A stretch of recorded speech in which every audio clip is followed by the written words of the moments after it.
हमारे चैनल को सब्सक्राइब करें और बेल आइकन दबाएं।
अरे वो आई कार्ड है बच्चे का, वो आई कार्ड उठाओ।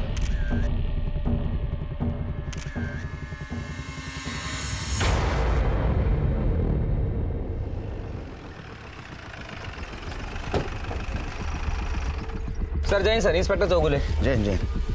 Inspector Sunil Kelkar, crime branch. Yes sir. किसी आतंकवादी संगठन ने जिम्मेदारी ली?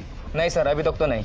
चौगुले, इसमें हमारा एक कांस्टेबल एक्सपायर हुआ है। यस सर, कांस्टेबल तांबे बहुत अच्छा आदमी था सर। कैसे हो गए सब? सर एक लड़के के पास ब्लास्ट हुआ, फिर भागदौड़ मच गई, उसका फायदा उठा के 2 आरोपी भाग गए सर। लास्ट लड़की के पास हुआ है, नीचे हुआ? सर वो बताना मुश्किल है। शिरके, सीसीटीवी फुटेज कलेक्ट करो। बॉम्ब स्क्वाड को बोलना रिपोर्ट जल्द से जल्द दे दे। Yes sir. हमें एक रूम की जरूरत है यहाँ से ऑपरेट करेंगे हम। यस सर, हो जाएगा। नमस्कार, मैं रेणुका शाहने क्राइम पेट्रोल सतर्क में आप सबका स्वागत करती हूँ। कुछ साल पहले अगर कोई बम ब्लास्ट होता था तो वो हर अखबार और हर न्यूज चैनल की सुर्खी बन जाता था, लेकिन आज के समय बम ब्लास्ट ऐसे आम बात हो गई है कि इस पर किसी का रिएक्शन तो छोड़िए, कोई सिंपैथी या कोई नाराजगी भी सामने नहीं आती। खबरों की सुर्खियों में बस यही था कि महाराष्ट्र के चंद्रपुर के पुलिस स्टेशन के बाहर हुए बम धमाके में एक लड़की और एक पुलिस कांस्टेबल की जान गई, कई लोग जख्मी हुए और मौके का फायदा उठाकर 2 गुनहगार फरार हुए। लेकिन क्या आंखों को जो दिख रहा था वही सच था? हमारी आज की कहानी बताती है कि किस तरह कभी कभी नाबालिग गुनहगार जुवेनाइल होम या बाल सुधार गृह में जाने के बाद सुधरने के बजाय अक्सर जुर्म की दुनिया में अपना कदम बढ़ा देते हैं। ये कहानी बताती है कि पितृसत्ता के चलते कैसे समाज में भेदभाव होता है और कैसे सोसाइटी का संतुलन खत्म होता है। लेकिन इस समय हमारे क्राइम ब्रांच के ऑफिसर्स इस बात का पता लगाने में लगे थे कि क्या ये एक टेररिस्ट अटैक था, क्या वो लड़की एक टेररिस्ट थी या फिर वो एक आम नागरिक थी जो गलत समय पर गलत जगह पर मौजूद थी।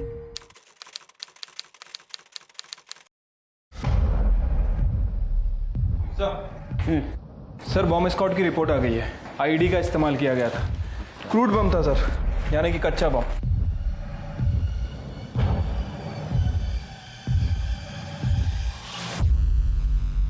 ये टेररिस्ट अटैक नहीं है शिरके, ये तो पूरा क्रूड बॉम्ब का सामान है। सर, पुलिस स्टेशन के बाहर की सीसीटीवी फुटेज।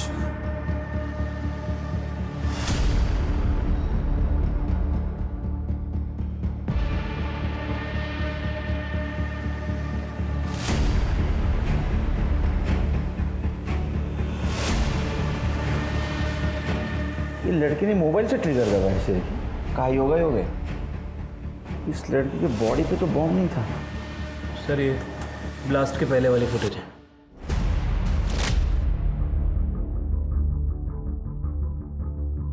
ये तो कंफर्म है, ये स्नेहा पाठारे ही है। कौन है ये स्नेहा पाठारे? ये स्नेहा पाठारे सुसाइड बॉम्बर थी।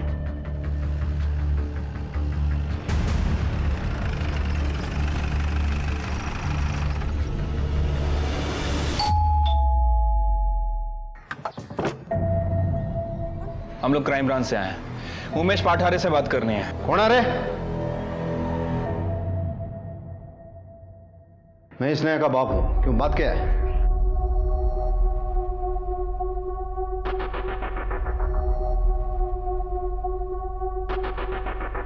हाँ, यही स्नेहा है। और बात क्या है? कल जो बॉम्ब ब्लास्ट हुआ है उसमें स्नेहा की मौत हो गई। क्या? स्नेहा मुझे पोरगी। अब मैंने खबर तो सुनी थी, पर मुझे ये नहीं लगा था कि वो स्नेहा है। भगवान ने क्या किया? मुझसे मेरी बेटी छीन ली। जब कल रात स्नेहा घर नहीं आई तो आप लोग परेशान नहीं हुए? स्नेहा अक्सर अपने दोस्तों के घर पढ़ाई के लिए जाती है। मुझे लगा कल रात को भी वो वहीं गई रहेगी। हमें आपकी डीएनए टेस्ट करवानी होगी कंफर्मेशन के लिए। ठीक है। अच्छा, स्नेहा की किसी के साथ दुश्मनी? सर 18 साल की थी मेरी स्नेहा। इस उम्र में उसकी किसी से क्या दुश्मनी हो सकती है? चुप कर। क्या बीच बीच में बोलती रहती है तू? कल अंदर जाके मातम मना। लगता है तुम्हें तुम्हारे बेटी की मौत का दुख नहीं हुआ? साहब क्या करूँ, दो लोगों ने बहुत परेशान कर रखा है। कौन? मेरा छोटा भाई सुधीर और मेरी छोटी बहन सुनीला का पति है मिलिंद देशपांडे। उन दोनों ने ही मेरी बेटी को मारा है। कंफर्म। वो क्यों मारेंगे? सर कुछ दिन पहले मैंने प्रॉपर्टी को लेके सुधीर से बात की थी, तो उसने मुझे धमकी दी थी। अरे लेकिन तू मुझे प्रॉपर्टी बेचने क्यों नहीं दे रहा है यार? वो मेरा फैसला है भाऊ, और मुझे किसी को जवाब देने की जरूरत नहीं है। देख देख देख, मेरी बात सुन, ठंडे दिमाग से सोच ले। देख तेरा भी फायदा है, मेरा भी फायदा है। इसमें सोचने जैसा कुछ नहीं है, समझ गए आप? चलो निकलो अभी। तब इससे बात कर। तेरा बड़ा भाई होना मैं जो बोल रहा हूँ वही करना पड़ेगा तेरे को। आपको कुछ और काम नहीं है क्या? बाबा ने जब वसीयत बनाई थी ना, तो डिसीजन मेकर मुझे बनाया था। ये बात याद रखो और अभी निकल चलो यहाँ से। अरे चलो, तू क्या धक्का क्या दे रहा है मुझे? चलो। भाऊ, ये थप्पड़ तुम्हारे पूरे परिवार को बर्बाद कर देगा, याद रखना ये बात। चलो चलो। अगर वो डिसीजन मेकर है तो इसमें प्रॉब्लम क्या है? सर अच्छी बात है, लेकिन प्रॉब्लम इसमें है ज़रूरतें हैं। मेरी छोटी बहन सुनीला, उसको पैसों की ज़रूरत है, मुझे पैसों की ज़रूरत है अपने बिजनेस में लगाने के लिए। मेरी बाबा ने मुझे फंसा दिया है। वो प्रॉपर्टी को हड़प करना चाहता है वो सुधीर। और ये मिलिंद? साहब ये मिलिंद जो है वो विद्रोहियों और सरकार के बीच में मांडोली करता है। अभी कुछ दिन पहले ही किसी बातचीत को लेके कुछ गड़बड़ हो गई थी, तो पुलिस ने 2 विद्रोहियों को पकड़ लिया था, और उसी के चलते ये मिलिंद परेशानी में आ गया था, क्योंकि उन विद्रोहियों को लगता था वही जिम्मेदार है। और सर मैंने टीवी पे देखा, वो जो ब्लास्ट हुआ ना, दोनों विद्रोही भाग गए थे। तो क्या ये ब्लास्ट मिलिंद ने करवाया? हाँ सर, उसी ने करवाया सर, क्योंकि ऐसा करने से वो विद्रोहियों की नज़र में बेगुनाह साबित हो जाता ना। सर मैं आपको कंफर्म बता रहा हूँ, उन दोनों में से ही किसी ने मेरी बेटी को मारा है। सर, आपने नोटिस किया, अश्मिता इतने बड़े घर की मालकिन है, फिर उसकी हालत, रहन सहन, कपड़े देख के लगता नहीं है। सर माँ तो थोड़ी इमोशनल लग रही थी, लेकिन बाप, उसे देख के लगता है कि बेटी की मौत का कोई फर्क नहीं पड़ा उसे। मैंने भी नोटिस किया ये शिरके, ये पाठर और देशपांडे परिवार का पूरा कच्चा चिट्ठा चाहिए मुझे। तो तुम एक काम करो, सुनीला और मिलिंद, इनसे बात करो, सुधीर को मिल दो।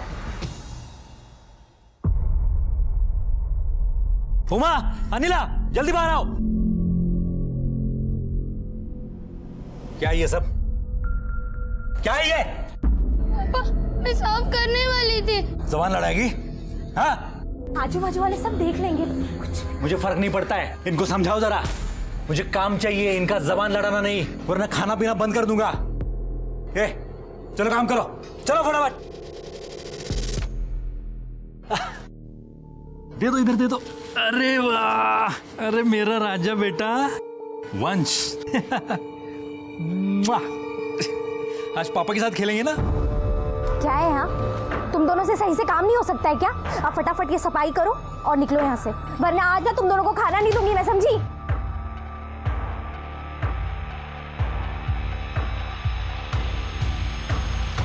क्या है तुमसे इकडे? चलो अंदर, चलो। क्या है ना साहब, मेरी दोनों बेटियों को अकल ही नहीं है, किसके सामने खड़ा रहना है, किसके सामने खड़ा नहीं रहना है, कुछ समझ में नहीं आता। कल बॉम्ब ब्लास्ट में जिस लड़की की मौत हो गई वो स्नेहा ही थी।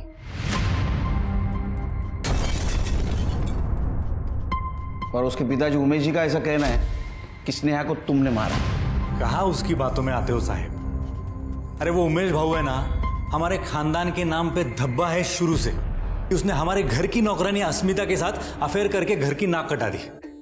मतलब जो घर में उनकी वाइफ थी अस्मिता, उस घर की नौकरानी थी? हाँ, भाऊ ने तो उसे छोड़ दिया था, पर जब उसे पता चला कि वो पेट से है तब वो हमारे बाबा के पास आई और उसकी शादी भाऊ के साथ कर दी। लेकिन बाबा की मौत के बाद भाऊ ने उन दोनों को घर से बाहर निकाल दिया। लेकिन जैसे मुझे बाबा ने पावर ऑफ अटर्नी दी थी, वैसे ही उन्होंने स्नेहा को तीसरा हिस्सेदार बना लिया था। तब भाऊ को मजबूरी में उनको घर में वापस लेना पड़ा और इसीलिए वो हमारे पीछे पड़ा रहता है कि हम अपनी प्रॉपर्टी बेच दें। नहीं, लेकिन वो तो नया बिजनेस शुरू करना चाहते थे। बिजनेस? हाँ उमेश भाऊ? हाँ। अरे काय साहेब, वो तो लंगोट का ढीला है। वो तो मीना कांबळे के साथ उसका अफेयर है। वो 2 नंबर के धंधे करती है और हाल ही में उसको बहुत भारी नुकसान हुआ है और उसी को मदद करने के लिए भाऊ को पैसे चाहिए और वो हमारे पीछे पड़ा हुआ है।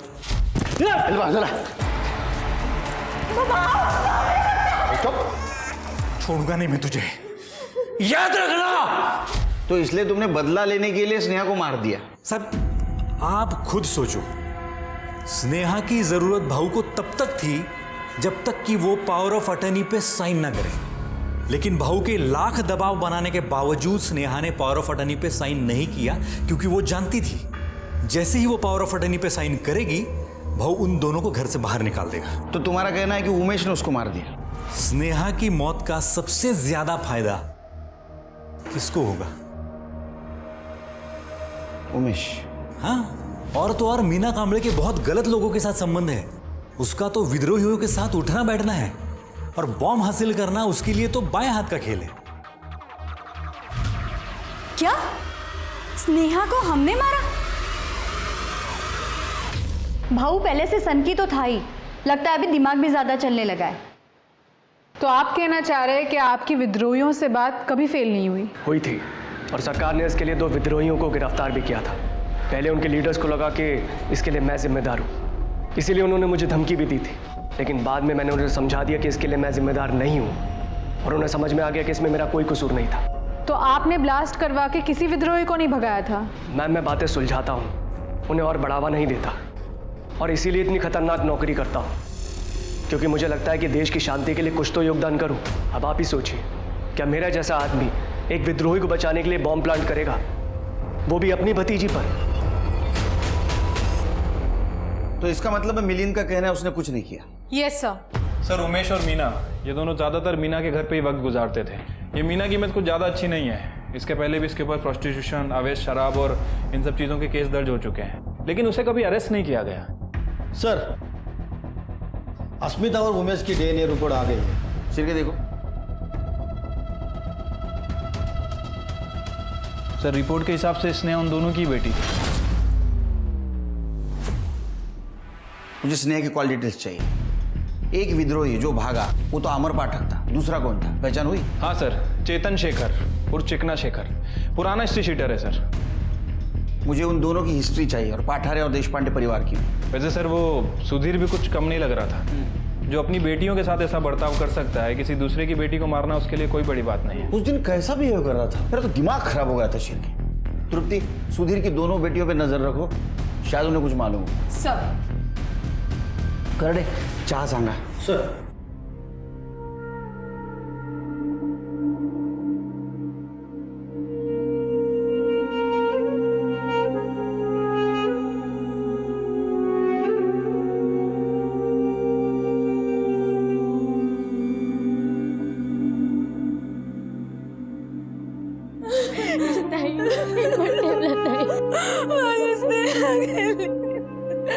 हिम्मत ठेवला।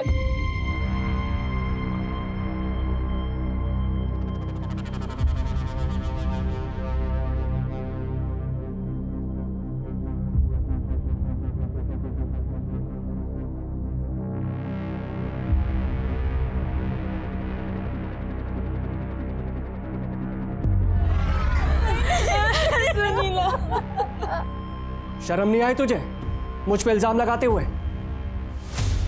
क्या बोल रहे तू? स्नेहा! रत्ना का देखता हूं तेरे को बाद में।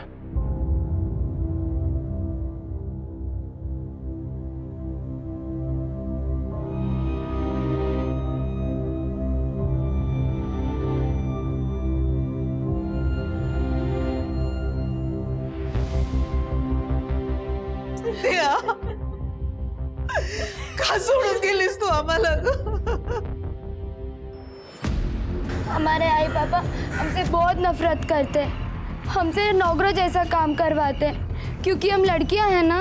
वो सिर्फ वंश को ही प्यार करते हैं, और आज तो वो हमें स्नेहा ताई के घर भी नहीं लेके गए। बेटा, तुम दोनों स्नेहा के करीब थे? हाँ।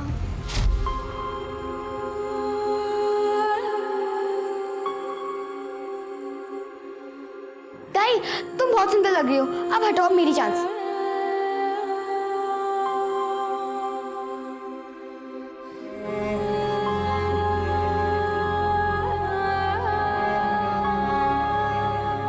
मस्त लग रही हूँ ना ताई मैं? चलो एक सेल्फी लेते सब।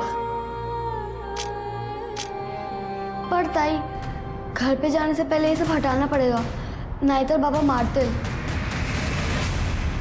क्या स्नेहा के आई बाबा उससे ऐसी नफरत करते थे जिसे तुम्हारे आई बाबा तुमसे करते हैं? ताई, आपको याद है जब एक बार काका ने स्नेहा ताई को फोन पे बात करते हुए पकड़ लिया था? हाँ।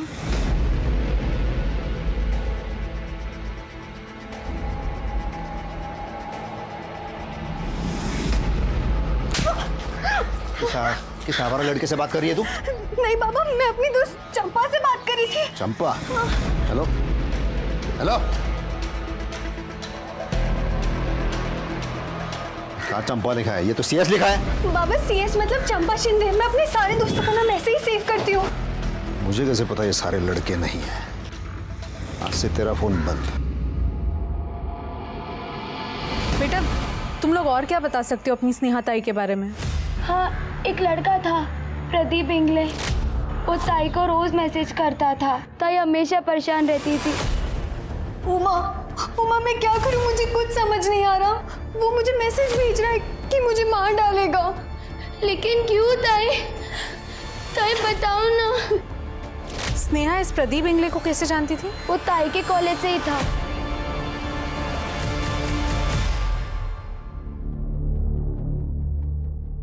अक्का, मैं और प्रमिला भी चलते हैं। अरे ऐसे कैसे जा सकते हैं? रत्ना का जरा इसको समझाओ, इसको अकल दो जरा। इसे बोलो कि जमीन बेच दे। लाज नहीं वाटत तुला? बेटी के चौथे पे भी वही बात? अक्का, आप कुछ मत बोलना। तू कौन होता है अक्का को बोलने वाला? ये मत बोलो, वो मत बोलो। कौन होता है तू? तू कौन है? तुम्ही दोघं शांत रहा बघू। अक्का, क्यों बेचनी है जमीन? जमीन की कीमत दिन ब दिन बढ़ती जा रही है, और भगवान और जमीन नहीं बनाने वाला। मैं नहीं बेच रहा जमीन, बस। मला कळतंय, पण त्या दोघांना पैशाची जरूरत आहे। तू विक जमीन। एकदम सही कहा रत्ना, बिल्कुल सही कहा। अब तो मेरा भी हक है मांगने का, क्योंकि स्नेहा के जाने के बाद तो उसका हिस्सा मेरा ही हुआ है ना। देख, अभी अक्का ने बोल दिया बेच दे अभी जमीन। मैं जमीन नहीं बेच रहा हूं। तुझे जो करना है ना, कर ले। सर, मैंने सभी मेंबर्स के कॉल रिकॉर्ड चेक किए। किसी के फोन में कुछ भी सस्पिशियस नहीं मिला है, और सबकी फोन लोकेशन भी चेक की। जिस दिन ब्लास्ट हुआ था, इनमें से कोई भी उस लोकेशन पे नहीं था। सर, स्नेहा को जो लड़का परेशान करता था प्रदीप इंगले, मैंने उसका बैकग्राउंड चेक किया सर। से एक नंबर का टपोरी लड़का है। कॉलेज में उसके खिलाफ काफी कंप्लेंट्स भी रजिस्टर हुई है, बस रस्टिकेट होने से बचा हुआ है। तो उसको उठाओ। बहुत अच्छा काम किया मोनिया। पैसे मिल गए ना? पैसा तो मिल गया है, लेकिन एक बात बोलने का था। पुलिस, मैंने कुछ नहीं किया है। आप लोग क्यों मुझे फंसा रहे हैं? हमारे पास प्रूफ है, आई विटनेस भी है। तू स्नेहा को कॉलेज में बहुत तकलीफ देता था ना, उसको मैसेज करता था, धमकी देता था। अगर वो तेरी नहीं हुई तो उसको जान से मार देगा। तू मनिया नाम के एक हिस्ट्री शीटर के संपर्क में भी था। इतना ही नहीं, आज तूने 50,000 रुपए उसको ट्रांसफर भी किए हैं। और प्रूफ चाहिए तेरे को? साहब, मैं स्नेहा के लिए दीवाना था, लेकिन वो थी कि मुझे लिफ्ट ही नहीं देती थी। ले लाया हूँ। अरे स्नेहा सुन, ले ले यार, बड़े प्यार से लेके आया हूँ। अरे ले ले यार, क्या हो गया तुझे? रुक, बैग में रख देता हूँ। अरे लेती जा यार, परफ्यूम लाया हूँ और खुशबू आएगी तेरे में से। चल लॉन्ग ड्राइव पे चलते हैं। छोड़ो। अरे चल ना यार। छोड़ो, अरे मैं बाबा को शिकायत करूं। छोड़ो। अरे तेरे लिए गाड़ी लेके आया यार मैं। उसने पब्लिक के सामने मेरी इंसल्ट की थी, इसलिए मैंने भी सोच लिया कि अगर वो मेरी नहीं हो सकती तो मैं उसे किसी का नहीं होने दूंगा। इसलिए तूने मन्या को सुपारी दी और मन्या ने उसको बॉम्ब से उड़ा दिया। मैंने भी यही सोचा था कि मन्या ने उसे मारा है और इसीलिए मैंने सुपारी के पैसे भी उसे ट्रांसफर किए। लेकिन आज जब मेरी उससे बात हुई तो काश ये स्नेहा को अपन ने मारा होता, अपना भी फोटो वोटो छपता अखबार में, मजा आता, अपन भी फेमस होते हैं। मतलब तूने उसे नहीं मारा? नहीं ना साला, पहले ही किसी ने सीन शॉट कर दिया, ऊपर से वो साला चिकना वो भी साला भाग गया। उसको तो फांसी होना चाहिए था। हाँ दी थी मैंने सुपारी, लेकिन मैंने उसे नहीं मरवाया और अब वो कमीना मनिया मेरे पैसे भी वापस नहीं कर रहा है। सर क्या आप मेरे पैसे निकलवाने में मदद कर सकते हैं? हाँ कर सकता हूँ। कितने पैसे दिए थे? सर 50,000। ये 25 ले, ये 25 ले। और बैग चाहिए 2? नहीं सर। स्नेहा का मर्डर केस जब तक सॉल्व नहीं होता इसको अपने पास रखो। सर प्लीज सर, मैंने कुछ नहीं किया। मुझे मन्या चाहिए। कैसा वो प्रदीप को येड़ा बनाया रे? हाँ, एक नंबर का येड़ा है? तो भाई लोग आज की पार्टी येड़े प्रदीप के नाम क्या बोलते? चेस चेस चेस भाई चेस। लगता है चाइनीज वाला आ गया भाई, चाइनीज ले गया जा। चाइनीज बहुत खा लिया तूने, अब इंडियन खाने का टाइम है। चल क्राइम ब्रांच पुलिस चल। हाँ चलिए ना साहब, आता हूँ ना। किधर जा रहा है?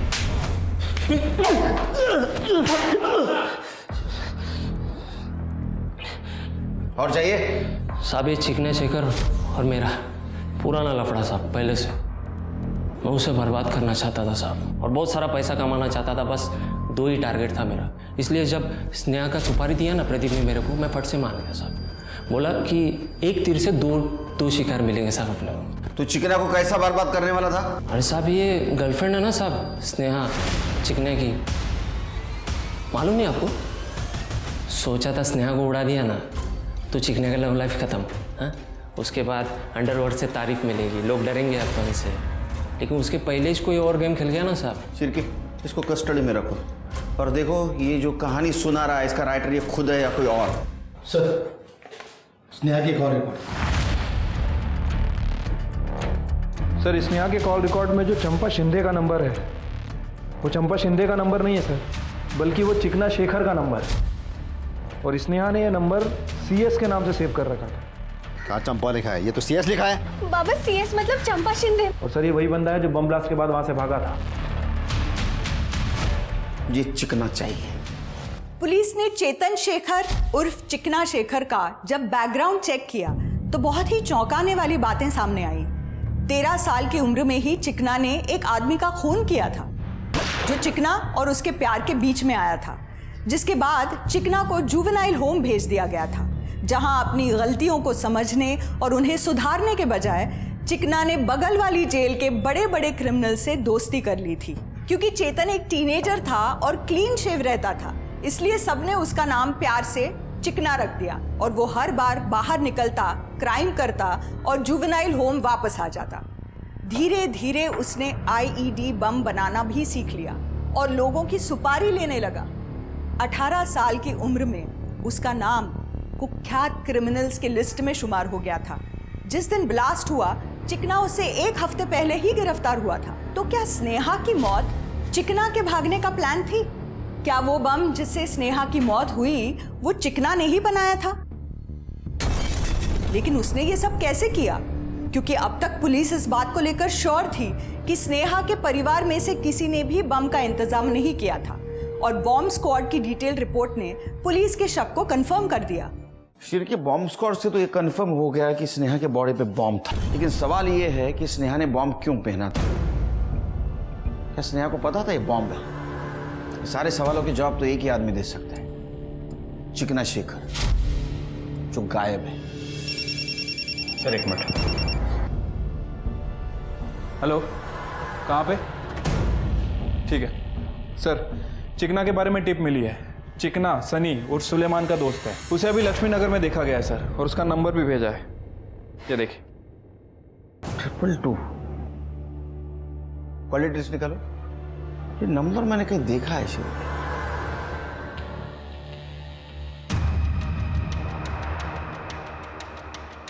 सर 222। यस, इसका मतलब ये स्नेहा सनी के टच में थी। शिरके एक काम करो, लक्ष्मी नगर पे नजर रखो, ये सनी हमें चिकना शेखर तक पहुंचाएगा। ठीक है सर। सर बॉम्ब ब्लास्ट में मरने वाली स्नेहा पाटारे के चाचा सुधीर पाटारा के घर से फोन आया था, उनका बेटा वंश मिसिंग है। हम दोनों इन दोनों के साथ वंश को छोड़कर मंदिर गए थे। हमें जाना ही नहीं चाहिए था इनके भरोसे छोड़कर उसको। अंकल आई ने हमें मार्केट से सब्जी लाने को कहा था, तो वंश हो गया था। जब हम दोनों आधे घंटे में वापस आए तो वंश गायब था। फिर हमने पापा को कॉल किया था। सर फोर्स्ड एंट्री के कोई निशान नहीं है, लगता है जो भी घर में घुसा था उसके पास एक डुप्लीकेट चाबी थी। आपको किसी पे शक है? सुनीला और मिलिंद पर। क्यों? क्योंकि जब प्रमिला प्रेग्नेंट हुई थी ना, तो हमारे खानदान में सबको यही लग रहा था कि ये और एक बेटी को जन्म देगी, क्योंकि हमारे खानदान में सभी को लड़कियां ही हुई है और सुनीला का कोई बच्चा नहीं है। इसलिए हमने उसको वचन दिया था कि हम अपनी तीसरी बेटी उसको दे देंगे। अच्छा, तो आपको हुआ बेटा वंश और आपने उसे देने से मना कर दिया। लड़का कैसे देते सर? वो तो वंश का नाम आगे बढ़ाता है और हमने उसका नाम भी रखा था वंश। लेकिन ये बात वो मानने को तैयार ही नहीं थे, अक्का को बीच में लेकर आ गए। तूने अपना बच्चा इनको देने का वचन दिया था ना, वो वचन पूरा करना ही पड़ेगा, चाहे वो लड़का क्यों ना हो। अक्का आप बीच में मत बोलो, मैं अपना वंश इन्हें नहीं दूंगा। अब जिसको जो करना है ना वो कर ले। म्हणजे तू आता अक्काचा पण नाही ऐकणार? तू गप। और क्या है, आप समझती कौन हो अपने आप को? थोड़ा सा मान सम्मान क्या दिया आपने आपको इस घर का मुखिया समझने लगी? मिलिंद आणि सुनीला ने तुला काय कमिशन दिलंय? अक्का अक्का अक्का थांबा अक्का अक्का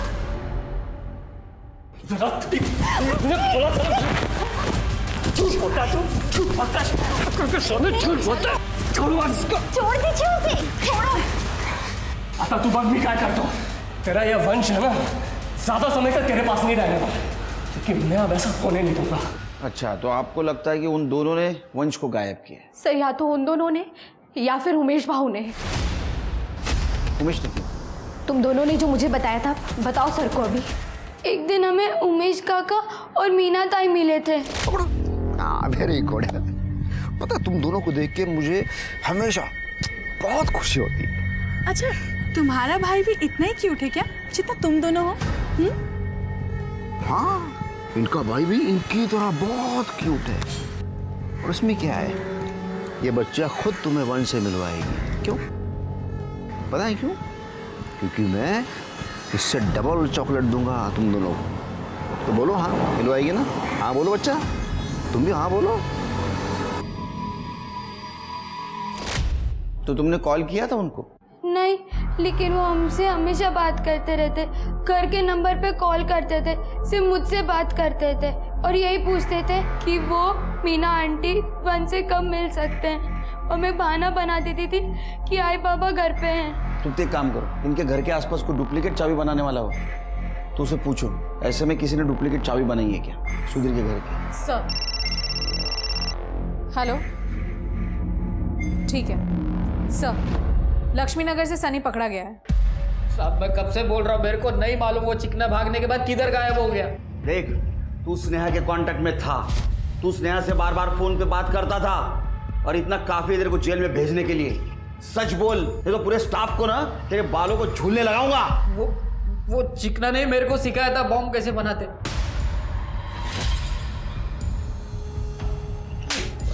ये बात स्नेहा को बता दी? नहीं, उसको नहीं मालूम था। उसको सिर्फ इतना मालूम था कि जैकेट में कोई कैमरा लगा हुआ है जो मोबाइल से चालू होगा। तो चिकना किधर है? सब पहले से बोल रहा हूँ, मेरे को नहीं मालूम चिकना किधर है। सर, सुरक्षा नगर के गटर में एक नवजात बच्चे की लाश मिली है। देखकर पता चल रहा है कि वो 4-5 महीने का होगा। शिरके, वंश के पेरेंट्स को फोन करो।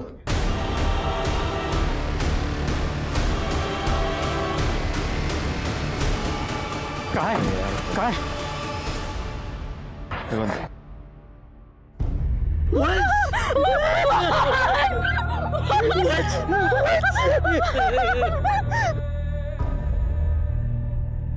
संभालिए उनको। ये काम जरूर सुनीला और मिलिंद का है। उन्हीं कमीनों ने मेरे वंश की जान ली है। उन्होंने कहा था वो ज्यादा दिन नहीं रहेगा। शिरके, ये देशपांडे फैमिली से बात करनी होगी और मीना और उमेश को बुला। करडे सुरक्षा नगर मधलं सीसीटीव्ही फुटेज कलेक्ट करा.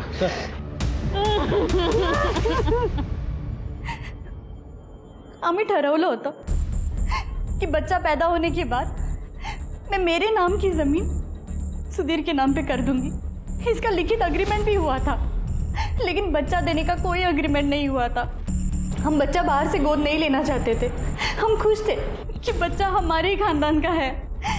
इसलिए मैंने सुधीर पे भरोसा करके वंश के पैदा होने के पहले ही ज़मीन उसके नाम पे ट्रांसफ़र कर दी थी सर. लेकिन सुधीर अपने वादे से मुक्त कर गया. ठीक है, लेकिन शहर छोड़ के मत जाना. आगरडे, वेरी गुड सर. सनी टूट गया है. उसने चिकने के 2 ठिकाने बताए जहाँ पे वो हो सकता है. और सर वो उमेश और मीना दोनों पुलिस स्टेशन आ गए. मैं माँ बनना चाहती थी. मैं चाहती थी कि मेरा भी बेटा हो, लेकिन उमेश ने नसबंदी का ऑपरेशन करा रखा है, इसलिए हमें बच्चा नहीं हो सकता. पर उमेश जब वंश के बारे में बात करता था ना, तो मेरा मन करता था कि वंश को अपने हाथों में लेके मैं खिलाऊं उसे. इसलिए मैं उन लड़कियों से बार बार वंश के बारे में पूछती रहती थी. झूठ बोलती है. हाँ, तेरे फोन की लोकेशन वंश के घर के पास की थी. बोल. शायद मैं वंश को सिर्फ किडनैप करके स्नेहा की मौत का बदला लेना चाहता था. वो सुधीर जमीन बेचने को तैयार ही नहीं था. मैं तो सिर्फ उसे खून के आंसू रुलाना चाहता था. ये नवजात बच्चे को मार के? नहीं साहब, हमने नहीं मारा उसे. हम जब उस घर में घुसे तो वंश वहां था ही नहीं. सुधीर के घर की चाबी कैसे मिली? उमा से.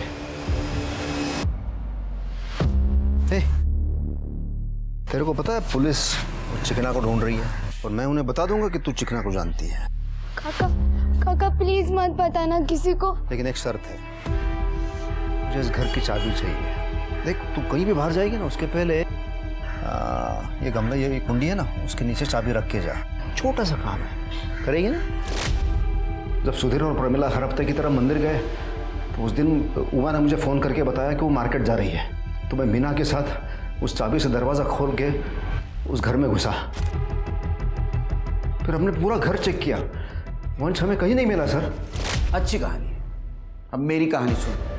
जो सच है, तू उस दिन सुधीर के घर में गया, वह वंश था.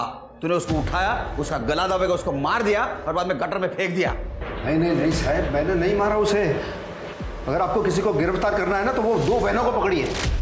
वो उसे बहुत नफरत करती थी, दोनों.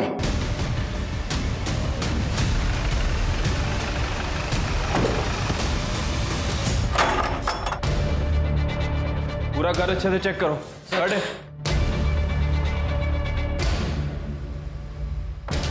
कोई है वहां पे?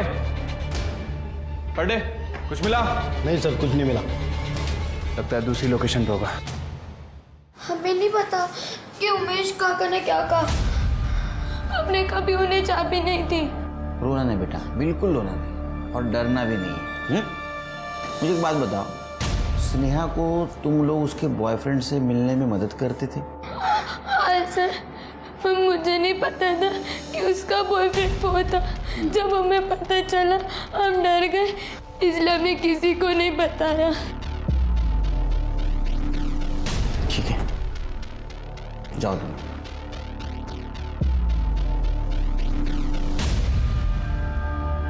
तृप्ति, ये लड़कियां जरूर कुछ छुपा रही है.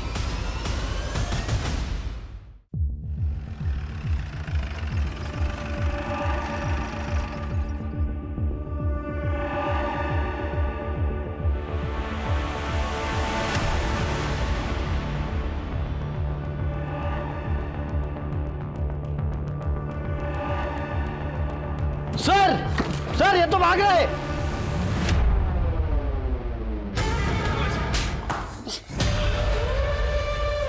बोल. सर इसी ने बोला था वो स्नेहा के जैकेट में बॉम्ब डालने को. तेरा दिमाग खराब हो गया क्या? जो लड़की मुझसे प्यार करती है उसको कैसे मारूंगा मैं? अबे तू झूठ बोल रहा है सर. ये झूठ बोल रहा है. इसी ने बोला था मेरे को मार. तू नहीं मारा ना स्नेहा को? तू नहीं मारा ना? क्या बोल रहा है तू? तूने मारा स्नेहा को मेरी?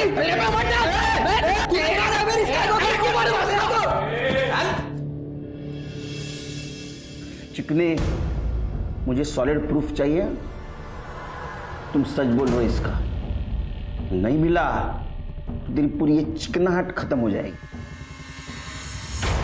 सर आ जाओ।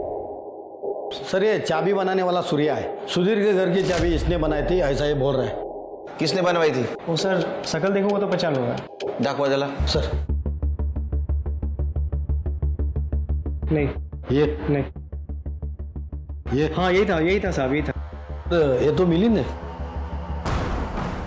तृप्ति, मुझे मिलन चाहिए। सर सुरक्षा नगर का सीसीटीवी फुटेज मिल गया है।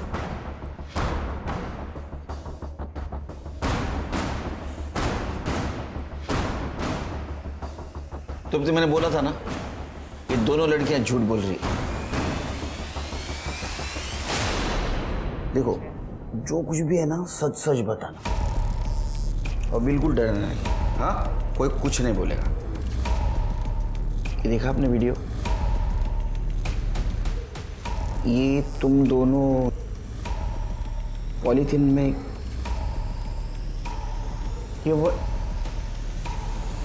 तुमने नहीं मारा है ना वंश को?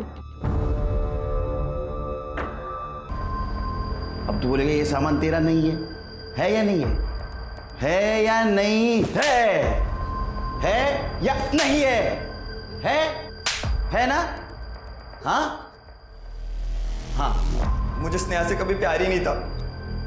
1 साल पहले मैंने उससे दोस्ती भी इसलिए की क्योंकि मुझे वो बहुत सीधी और मासूम लगी। मुझे लगा कभी ना कभी मेरे काम आएगी, और उसको घर से भी कुछ मिलता नहीं था तो मैं उसको महंगे महंगे गिफ्ट देके खुश रखता था। वो अपने बारे में सब बताने लगी। मुझे बाबा ने आज फिर से मारा। मैं इस नरक से निकलना चाहती हूँ। चेतन प्लीज मुझसे शादी कर लो। मैं अपनी माँ को भी इस नरक से निकालना चाहती हूँ।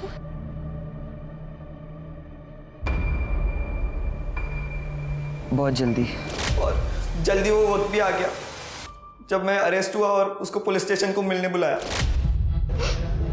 अरे तू रो क्यों रही है? मैंने कुछ गलत नहीं किया है। मैं जल्दी बाहर आ जाऊंगा, भरोसा रख। मुझे तुम पे पूरा भरोसा है चेतन। मेरा एक काम करेगी? मैं तुम्हारे लिए कुछ भी कर सकती हूँ। धीरे। 1 हफ्ते में इन लोग मेरे को कोर्ट ले जाएंगे, उससे पहले पुलिस स्टेशन रिपोर्टिंग के लिए। मैं चाहता हूँ कि तू पुलिस स्टेशन के बाहर आ, एक जैकेट पहन के, जिसमें एक पावरफुल हिडन कैमरा रहेगा। तू मेरा वीडियो बना पाएगी बिना पुलिस को पता चले। लेकिन वो वीडियो बनाने की क्या जरूरत है? जरूरत है। मैं दुनिया को बताऊंगा कि मुझे उस जुर्म की सजा मिल रही है जो मैंने किया ही नहीं है। ये वीडियो हम बाद में न्यूज़ चैनल्स को देंगे, जिसके बाद ये लोग मुझे यहाँ जेल में नहीं रख सकते हैं। मेरे साथ दोगी ना? लेकिन वो जैकेट कहाँ? सनी देगा तेरे को जैकेट। एक बात बता, जब स्नेहा को ये पता नहीं था कि उसने बॉम्ब पहना है तो उसको ये कैसे पता चला कि ट्रिगर कब दबाना है? सर मैंने उसको कहा था कि मैं जब उसकी तरफ देख के आंख मारूंगा ना, वही हमारा सिग्नल होगा। सर आपको तो पता ही है ना, प्यार अंधा होता है। बेचारी बेवकूफ़ बन गई। कैमरे का बटन समझ के उसने ऑन किया और लेकिन तेरे को ये पता नहीं, पुलिस वालों को नींद में भी दिखता है। तेरी जो हंसी है ना, ये जिंदगी भर रोने में बदल जाएगी। और ये जो आवाज़ है ना, ये कहाँ से निकलेगी पता भी नहीं चलेगा। करड़े, तांबे और स्नेहा के मर्डर केस में इसको अंदर कर दो। तोड़ा है। मैम चाबी वाले से मैंने सुधीर के घर की नहीं, अपने घर की डुप्लीकेट चाबी मनवाई थी, क्योंकि चाबी खो गई थी हमसे। झूठ मत बोल, चाबी वाले ने तुम्हारा नाम लिया है। एक काम करिए, ये लीजिए, ये रही चाबी, चेक करा लीजिए। मैडम, वंश के किडनैपिंग के टाइम इनकी फ़ोन की लोकेशन सुधीर के घर के पास नहीं थी। चाबी चेक करो। मैम,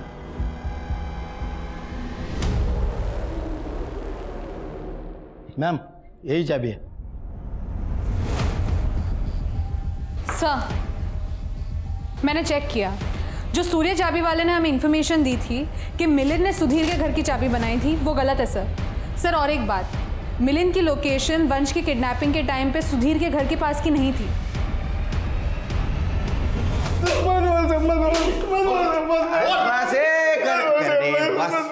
मारायला सांगितलं, इतना मारते हो जान जाएगी ना बच्ची की। हाँ बोल बेटा, मार। हाँ बोल। मुझे बोला गया था मिलिंद का नाम लेने को सर। मैंने किसी और के लिए सुधीर के घर की डुप्लीकेट चाबी बनाई थी सर। किसके लिए? क्यों किया ऐसा? मेरे बाबा ने सारे रिश्ते तोड़ दिए इसलिए कि मेरे भाग के शादी की थी।